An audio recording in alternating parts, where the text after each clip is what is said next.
No ar, Farmácia em Dia, o podcast do Conselho Regional de Farmácia do Estado de São Paulo.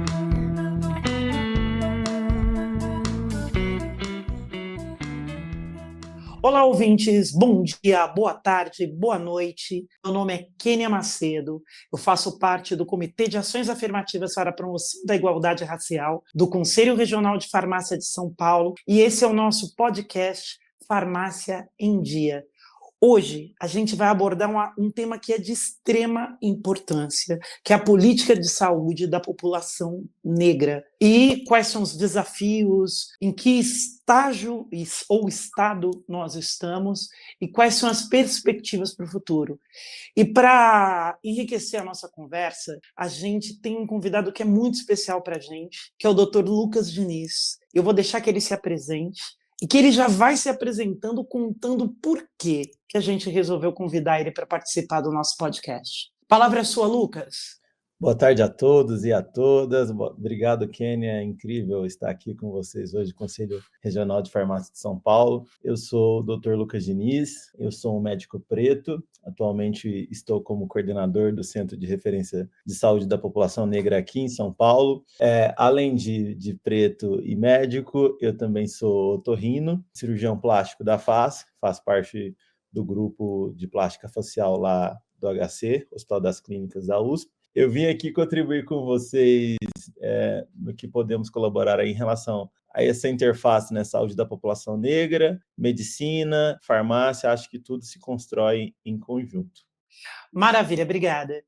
Lucas, antes até de falar sobre a Política Nacional de Saúde da População Negra, primeiro eu quero falar desse centro que você está como coordenador, porque eu acho que essa é a grande novidade, essa é a parte mais importante. Esse é o único centro nesse modelo no país, ou estou errada?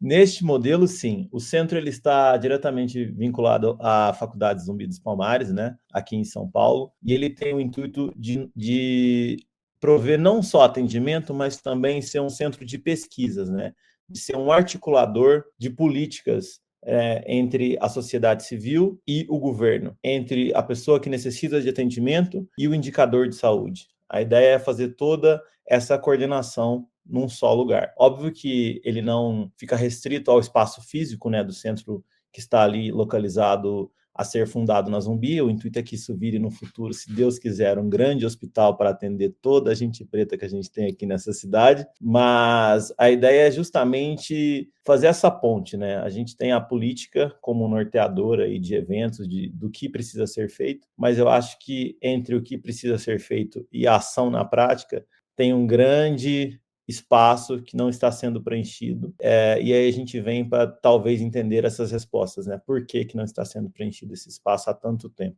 Deixa eu te perguntar. Bom, Política Nacional de Saúde da População Negra. O que representa efetivamente essa política? O que ela abrange? Do que ela fala? Qual é a importância dela?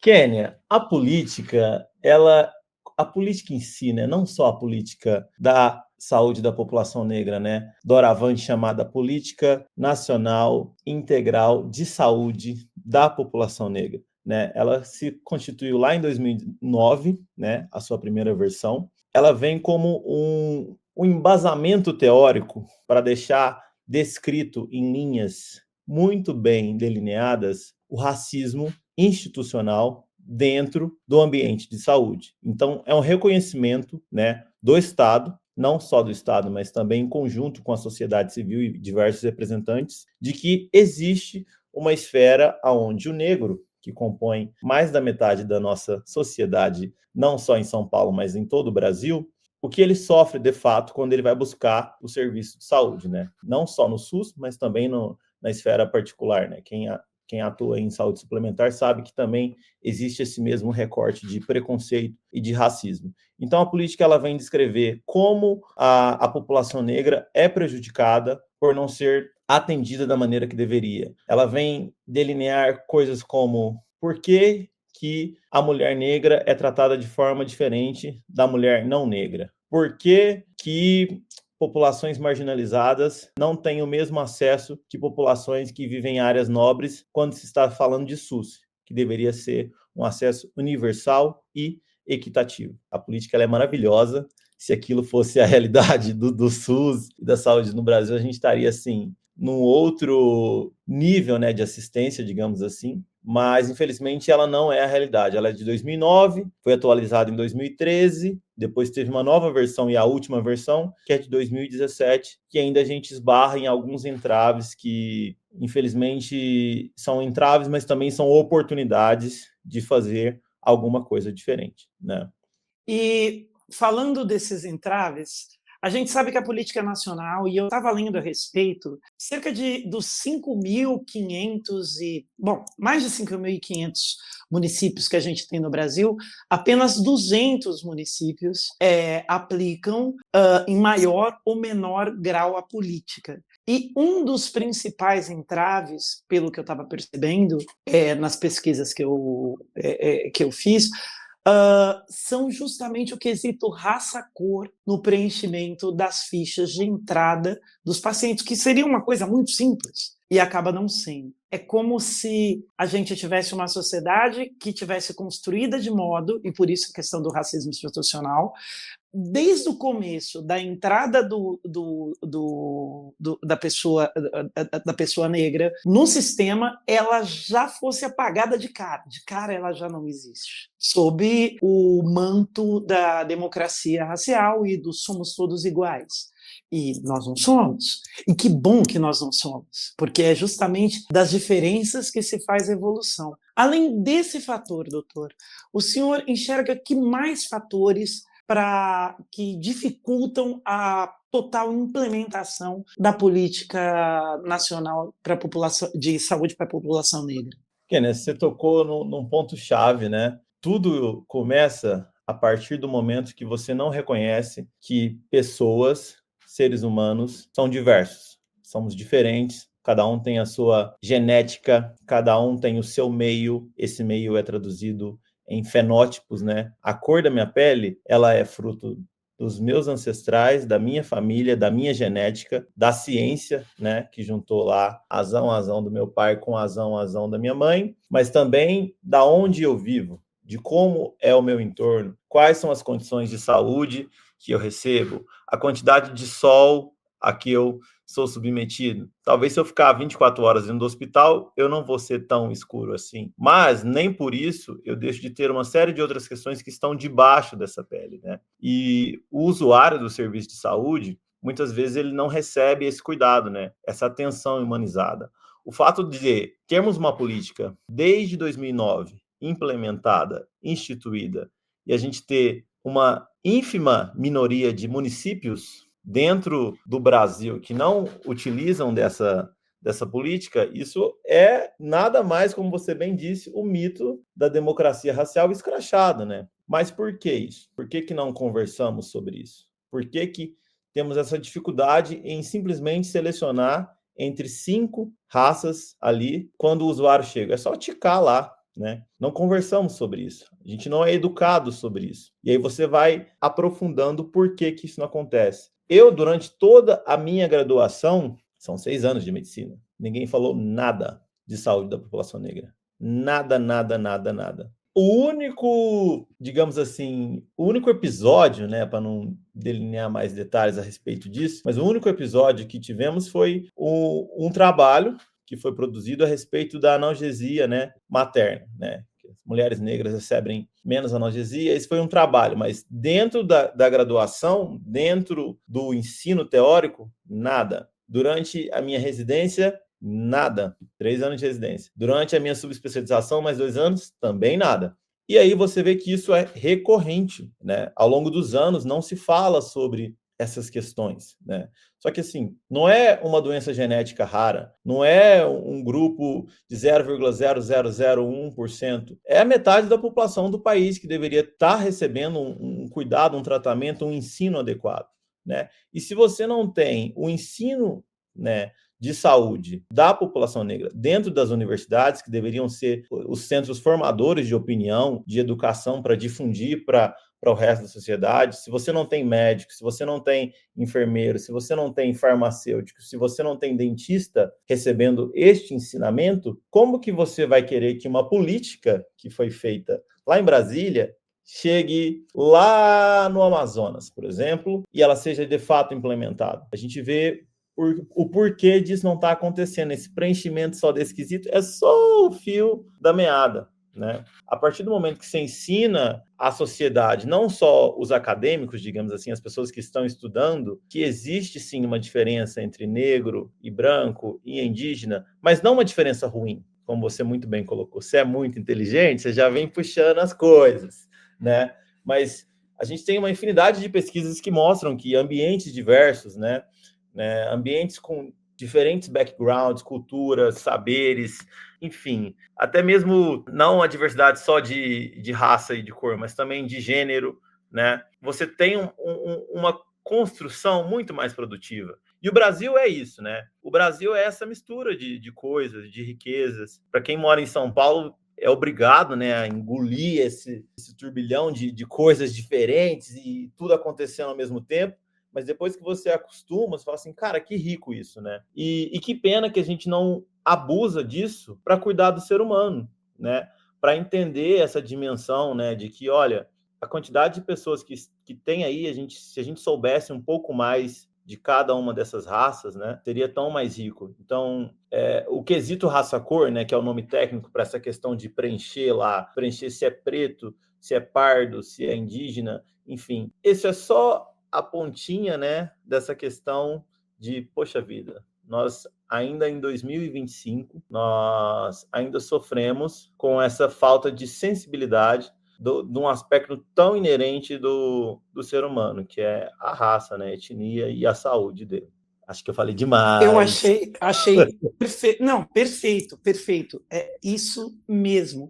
E é muito bacana isso que você falou, dessa questão de São Paulo, que a gente recebe esse caldeirão. São Paulo é a cidade fora da África com mais negros. A gente perde para, acho que acima da gente, é a quarta maior cidade. A terceira maior cidade é Lagos, que é a capital da Nigéria. Em números absolutos. Em números relativos é Salvador, porque a gente sabe que pessoas do Brasil inteiro assistem isso, o pessoal vai falar, não, porque Salvador... gente, mas São Paulo tem 12 milhões de habitantes e em números absolutos, sim, somos a maior população de pessoas negras fora da África, no 4 mundo. milhões de pessoas, né, Kênia? Exatamente, é muita gente. E 46 milhões de habitantes dentro do estado de São Paulo, pensando que a gente está falando aqui pelo Conselho Regional de Farmácia de São Paulo. A parte que, apesar disso, de tanto a questão raça, gênero e classe serem questões que as pessoas não levam em consideração, que é o básico, né, para formulação e implementação de políticas públicas, apesar disso, tem você que está em Minas, aliás, está em São Paulo, mas é formado por Minas, é mineiro, conterrâneos dos meus antepassados, eu nasci em São Paulo, mas minha família toda é mineira, sou mineira de pai e mãe. Esse centro de referência de saúde da população negra, para mim, foi uma alegria quando eu soube que estava tendo formação desse centro, nesses moldes, principalmente no sentido de pesquisa, porque são os nossos pesquisando sobre os nossos. É o momento onde a gente deixa de ser objeto de estudo e passa a ser sujeito de direitos. Como esse centro de referência de saúde da população negra pretende contribuir com essa política? A questão do centro e a política é como falar assim, uma coisa não tem como caminhar sem a outra, né? O centro, ele nasce da ideia da política, ele nasce deste hiato, né, de 8 anos de política sem atualização, e ele nasce da necessidade de articular os diversos atores que deveriam ser os agentes, né, da política. Então, como que o centro auxilia na política? Não só atualizando, mas, de fato, construindo uma nova edição, digamos assim, né? Não uma nova política. Eu acho que a política ela é muito bem delineada, descrita, o processo de formação dela é magnífico. Eu acho que a gente só precisa atualizar. Então, a primeira ação que a gente fez foi fazer contato com as universidades, né? Gente que já está produzindo muita coisa de altíssima qualidade, tem diversos grupos, tem o Race ID, lá na Universidade de São Paulo, na USP, tem o Laroie, na Universidade Federal de São Paulo, que é a Unifesp. Tem um grupo em Campinas, tem grupos lá no Rio de Janeiro, que infelizmente não tivemos a graça de ter um contato direto, mas eles já existem. Tem o pessoal do sul da Bahia, que faz um trabalho magnífico junto à estruturação do ODS 18, o Objetivo do Desenvolvimento Sustentável, que é a igualdade étnico-racial, né? Surgiu de lá do observatório. Então, articular esses diversos atores no meio acadêmico, junto com o outro braço, digamos assim, que é os atores políticos, né? As pessoas que estão fazendo, de fato, política, não política pública, mas política. Quem passa a caneta, quem destina o orçamento, quem aprova para onde o dinheiro vai e para onde o dinheiro não vai, lá em Brasília, né? Então, a gente já está fazendo uma articulação direta com o Ministério da Saúde, propondo ações efetivas junto à secretaria que fica responsável pela atenção da saúde da população negra. E não só isso, fechando este triângulo, que espero que vire um hexágono, que se ramifique para todos os lugares. Um grande polígono.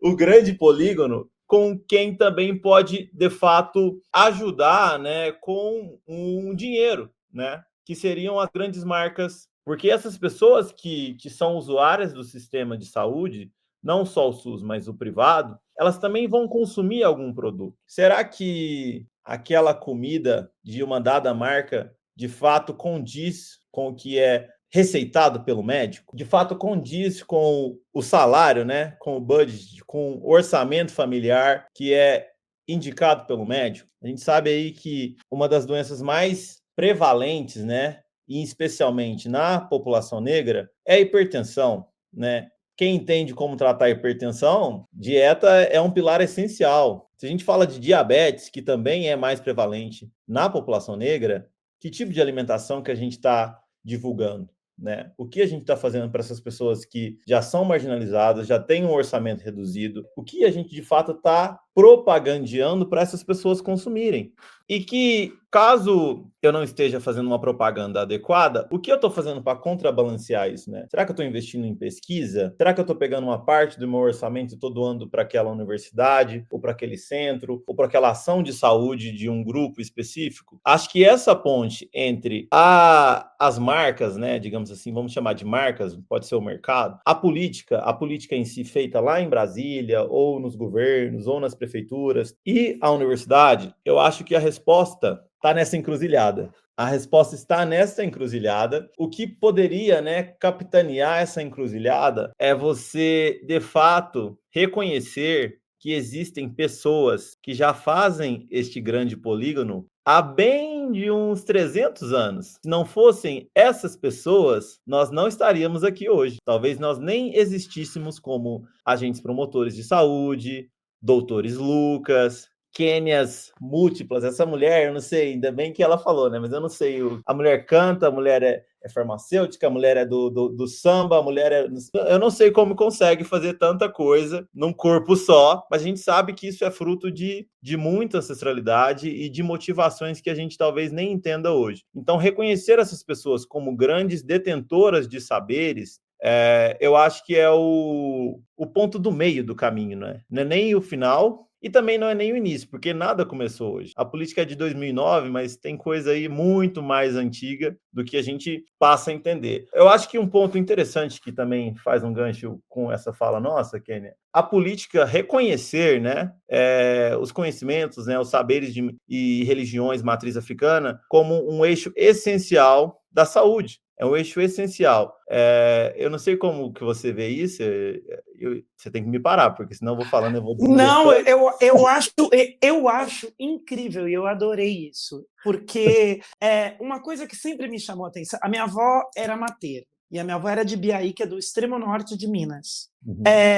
E, assim, a minha paixão por fitoterapia veio da minha avó. De tanto, porque essa planta serve para isso, essa planta serve para aquilo, essa planta serve para aquilo outro, essa planta serve para aquilo outro. Extremamente católica, extremamente mateira, ao mesmo tempo que era extremamente católica, ela tinha aquele cristianismo que em Minas é muito comum, que é aquele cristianismo das Irmandades Pretas. Então, você benze com ervas, você tem uma série de coisas que poderiam ser consideradas de maneira pejorativa como pagãs, mas que, na verdade, fazem parte da construção da religiosidade negra, que é diversa, é diferente dessa religiosidade cristã europeizada que a gente recebeu como é que eu vou dizer, do colonizador quando eles vieram para cá. A gente transformou isso, os Bantu transformaram isso, os Yorubás transformaram isso, e isso deu no que hoje é o Brasil. O brasileiro é assim. Qualquer lugar de Minas que você for, qualquer lugar, qualquer interior de São Paulo, eu tive esse final de semana no encontro de Moçambiques e Cogadas, e é dessa maneira que as coisas funcionam.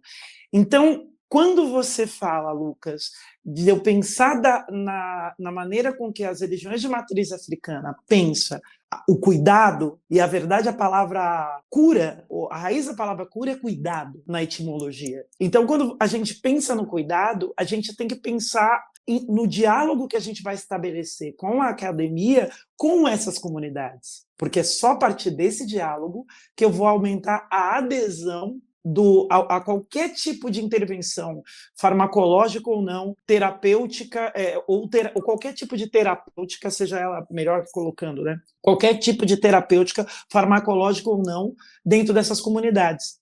E legal que você abriu esse gancho, porque eu ia perguntar, você está falando do centro para cima. Para cima não, do centro para uma rua, para uma das possibilidades de encruzilhada. Tem uma outra encruzilhada que me chamou muito a atenção no dia que eu fui na inauguração do centro oficial. Vocês chamaram o pessoal da velha guarda, estava lá o Gabriel, estava o seu penteado, que eu amo, que são pessoas de comunidades de samba. E a coisa que eu mais vejo são os meus mais velhos, das comunidades de samba, morrendo de diabetes. O Henricão morreu de diabetes, que é um sambista clássico aqui de São Paulo.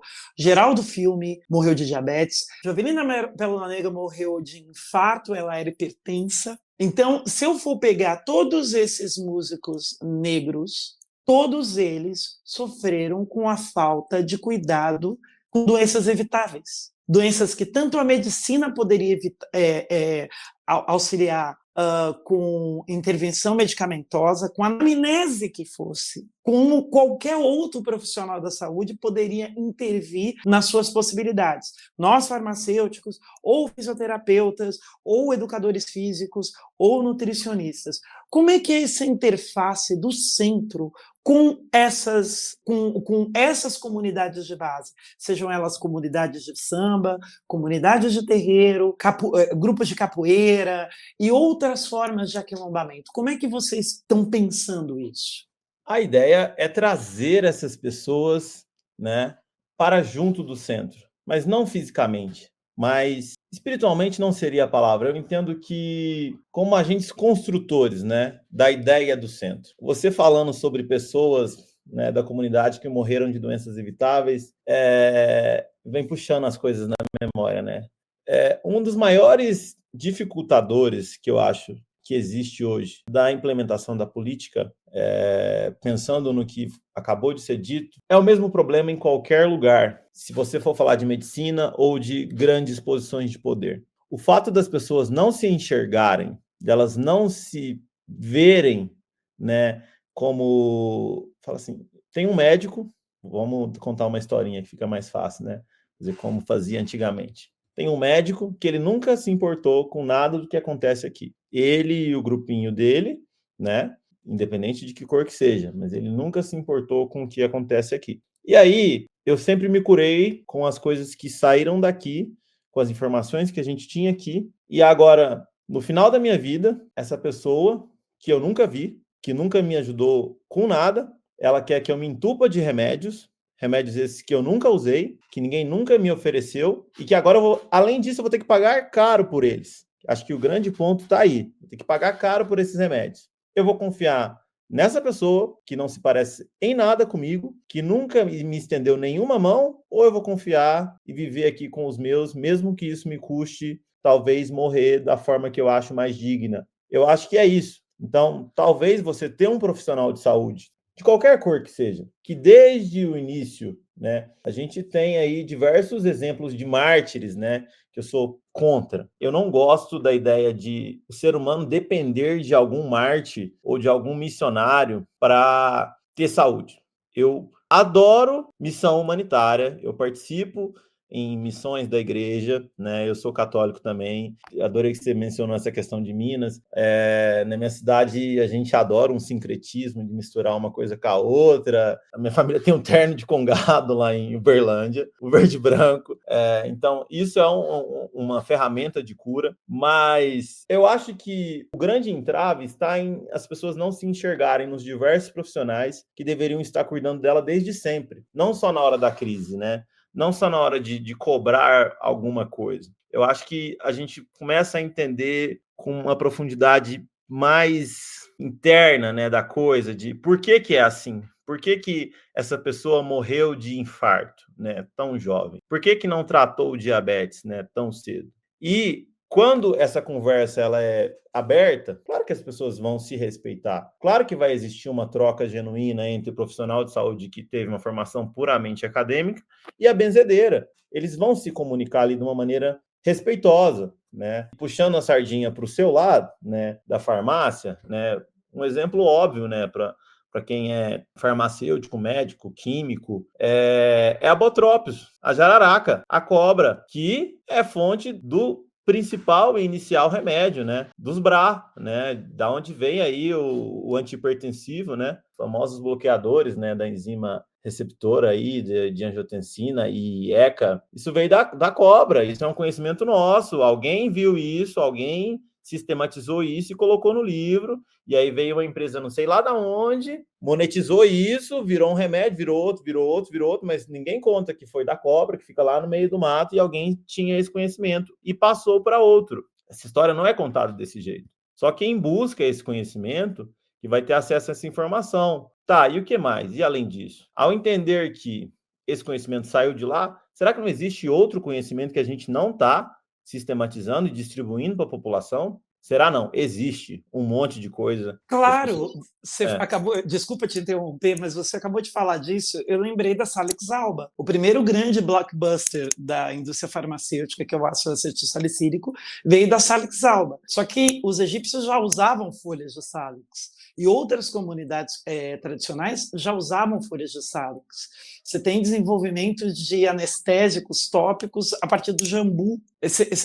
Enfim, se a gente seguir com essa... E por isso eu quis fazer essa provocação, porque eu vejo uma alameda por causa do jeito que as comunidades negras se organizam. Porque as comunidades que são de origem europeia, elas já vêm já tem anos e anos e anos de modificação da sua cultura básica, e elas já vieram para cá entre muitas aspas, civilizadas. E tanto a cultura indígena quanto a cultura negra, os indômitos, os incivilizados, é tudo linear. Então, o que eu como vai refletir na minha saúde, se eu danço vai refletir na minha saúde, se eu canto vai refletir na minha saúde, o que eu uso para comer, às vezes eu vou usar para me curar. Então, e esse diálogo é um diálogo que quando a gente vai para a academia, ele é meio que interditado. E eu penso que... E esse interdito mata muita gente. Sim. Mata muitos dos nossos e vai continuar matando. Isso não significa que a pessoa não vai... aquela coisa que ela vai... Não vou tomar nenhuma medicação. Não é isso. Significa somente que precisa haver diálogo, porque há de haver soluções conjuntas. E essa solução conjunta ela só vai vir a partir de uma conversa franca como a que você está propondo. E eu achei ótimo. O médico e a benzedeira. É isso. Quanto de conforto há para um paciente terminal em receber a benzedeira da sua cidade na sua última hora. Sim. Esse é o cuidado paliativo que esse paciente precisa naquele momento. Se ele tiver aquela pessoa que ele confia e aquela outra pessoa que respeita aquela autoridade, que para ele é a autoridade, que foi constituída e construída com a praxis como autoridade, aí a coisa muda completamente. Completamente. Desculpa te interromper. Imagina! Um gancho. Eu acho que as pessoas, elas não despertaram para o óbvio. O óbvio que está escrachado na cara de todo mundo, e que só algumas pessoas que tiveram acesso ao outro lado da moeda, acesso eu digo no sentido de experimentar o outro lado da moeda, conseguem enxergar. O que eu quero dizer com isso? Cara, 2025, pós-pandemia, epidemia de doenças psicológicas, psiquiátricas, as pessoas cada vez mais sensíveis, mais desamparadas, cada vez mais buscando outros recursos esses que eles não sabem qual. E a solução mágica, entre muitas aspas, adorei que você colocou esse negócio de aspas, a solução mágica está em fazer uma terapia, praticar atividade física ao ar livre, ter a sua rede de apoio com seus amigos, fazer uma meditação, quem sabe, talvez tomar um chá tranquilo para ficar mais calma, reduzir o contato com telas, né? Respirar melhor e tomar aquela medicação que não tem muita interação com o restante das coisas, né? De modo que você não prejudique seu sono, de modo que você não tome muito café. E tem um pessoal aí, eu não sei que pessoal é esse que você está falando, viu, Kênia? Mas tem um pessoal aí que já faz isso de uma forma muito natural há muito tempo. E eu não sei por que as pessoas não enxergam isso como uma intervenção de saúde. Eu não sei, mas eu acho que a gente volta para o começo da conversa, né? Parece um ciclo. Um ciclo vai rodando. E a gente volta no começo da conversa, porque este conhecimento que já está disponível, ele não é valorizado, ele não é levado em conta, né? Acho que o ponto principal é entender que uma coisa não exclui a outra. A gente não está aqui querendo colocar um conhecimento acima do outro. Eu que sou uma pessoa, eu me considero um acadêmico, eu falo que minha família me introjetou isso, eu acho que eu vim para ser o estudioso que vai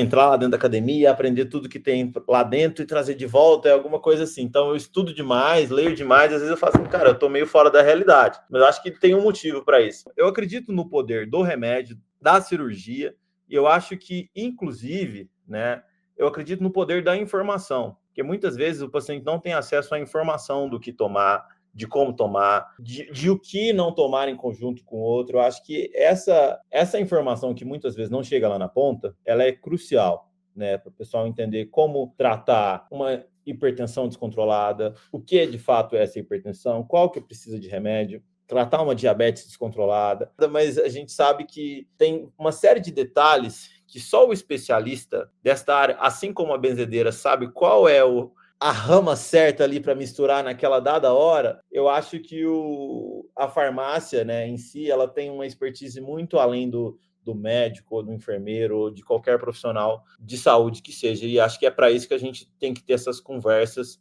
em conjunto para todo mundo crescer rápido. É isso mesmo porque a indústria farmacêutica ela vem investindo cada vez menos em fármacos novos e cada vez mais ela tem pensado muito menos em tratar e muito mais em prevenir. Tanto que, além do grupo que eu faço parte de ações afirmativas dentro do Conselho, o grupo que eu escolhi para fazer parte foi o grupo Suplementos Alimentares, justamente por conta disso, porque as dietas são monótonas, as pessoas não comem direito, elas têm restrições alimentares das mais diversas, alergias dos maiores tipos, você tem pessoas que adotam uma dieta vegana, uma dieta vegetariana, sem o auxílio de profissionais de saúde, e daí começam a apresentar deficiências de vitaminas que elas não vão encontrar se não fizerem a transição de uma dieta onívora para uma dieta vegetariana ou vegana de maneira adequada. Primeiro, as pessoas não levam a diabetes a sério. A diabetes não dói. A diabetes não dói. Quando ela vai doer, você está perdendo perna, você está cego, você está com neuropatia. Quando ela dói, as coisas elas ficaram realmente muito sérias, muito complicadas. Você está perdendo os dedos. Seus pés estão estourando quando ela começa a doer. Então, ninguém leva a diabetes a sério. E isso é muito complicado.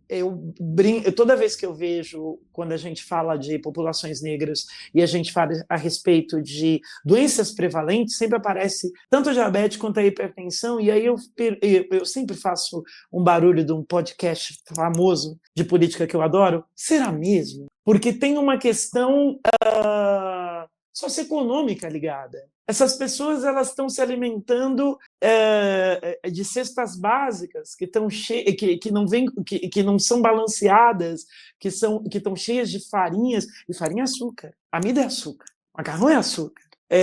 Como é que você faz para lidar com essas coisas? Alguém vai falar isso é conversa de nutricionista.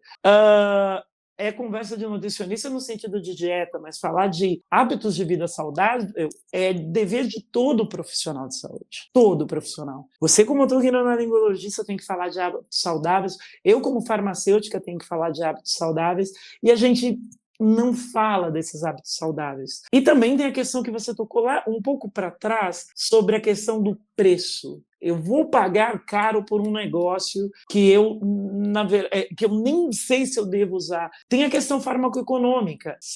Quanto antes eu começo a controlar essa diabetes, mais tranquilamente eu vou poder viver com ela. Porque é uma doença crônica. É uma doença crônica que a gente não leva a sério de jeito nenhum.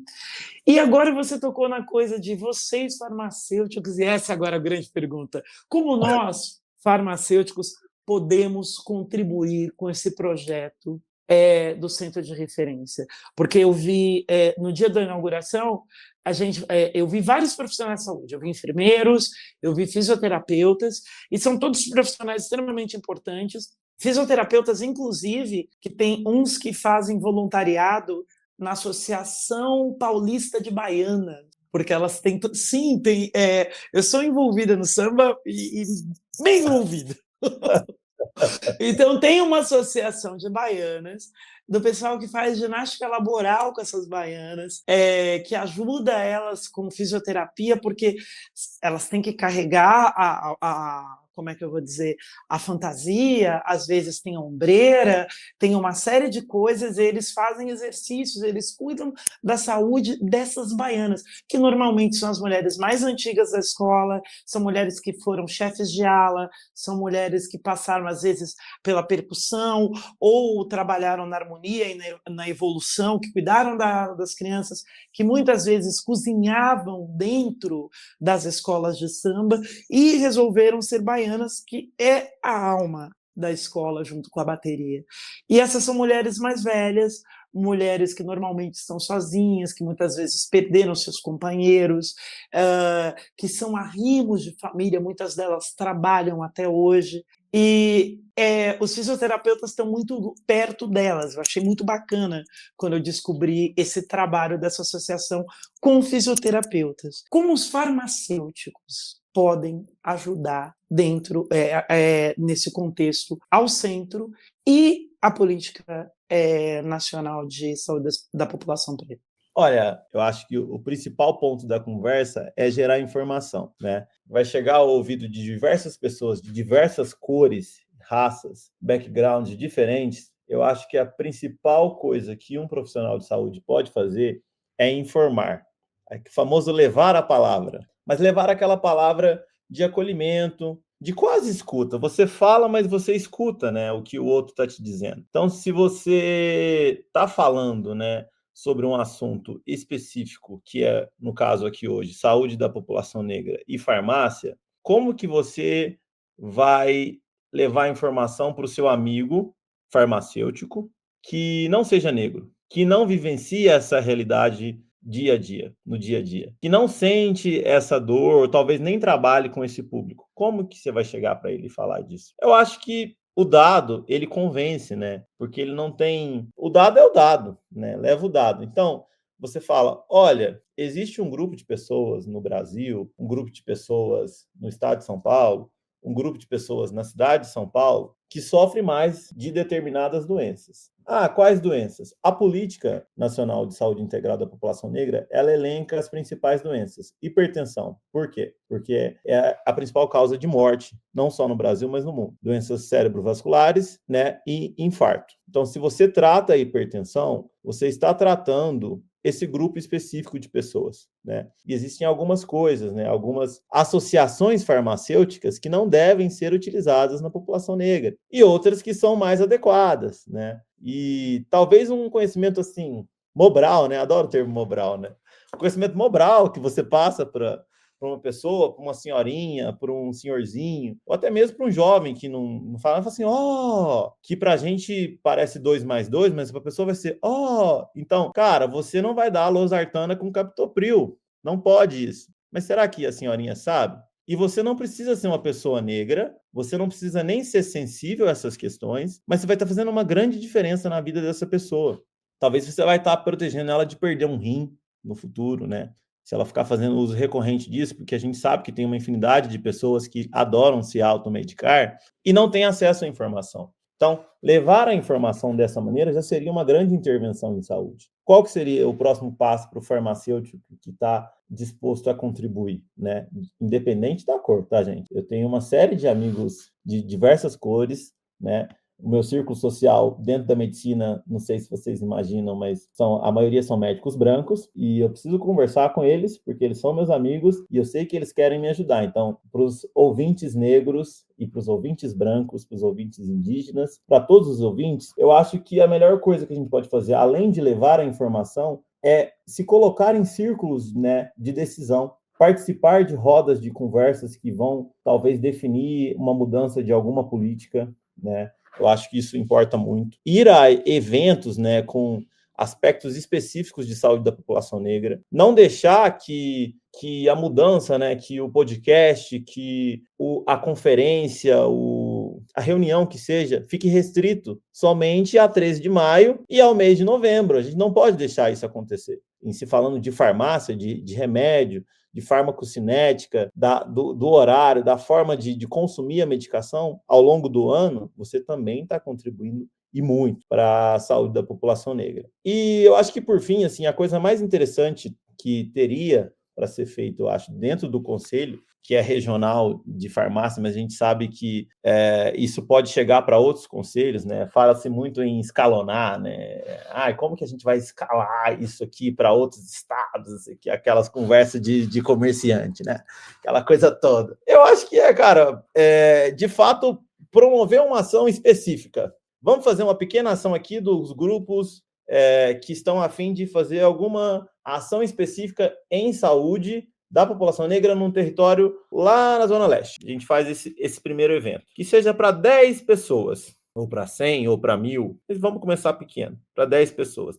Hoje, nós vamos falar de diabetes na população negra. Vamos ter uma sumidade no assunto, ela tem uma voz diferente e aveludada que vai coordenar tudo por aqui, mas os amigos que estão aqui querendo contribuir. A gente faz uma primeira vez, a gente faz a segunda vez, e quando vê, isso virou um congresso. Acho que fazer o bem, gente, aquilo conecta. Quando você vê que a coisa é de verdade, que você tem um propósito que não é só falação, que você está querendo, de fato, ajudar as pessoas, as coisas vão, as coisas acontecem. Eu sou uma pessoa muito religiosa, mas religiosa no sentido de espiritualizada. Sou católico, mas acredito no budismo, acredito na macumba, acredito na minha conta que está escondido debaixo da minha gravata, no terço que a minha avó me deu que fica dentro da minha bolsa, e a gente vai fazendo o bem. Eu acho que é isso, gente. Eu, assim, estou muito feliz. Confesso que eu fiquei, quando eu recebi o convite, eu falei assim, poxa vida, como que eu vou falar com esse pessoal da farmácia? Como que eu vou falar com o pessoal da farmácia? E agora eu estou muito feliz que a gente conseguiu ter essa conversa aqui, de verdade. Obrigado, Kênia, e no que eu puder contribuir aí, a gente contem comigo, estaremos aí.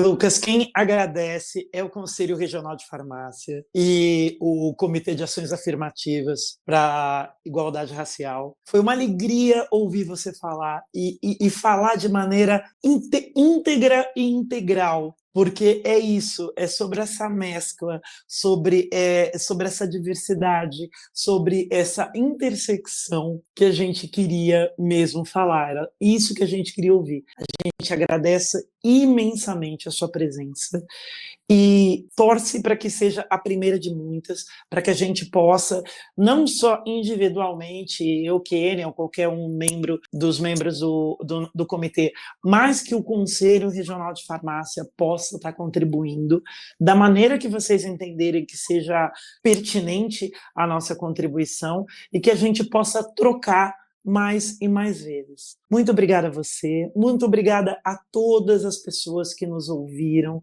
Espalhemos a palavra do cuidado, a palavra do bem viver, a palavra da saúde integral, diversa, para todos, em todos os lugares, de todas as maneiras. Muito obrigada a todos.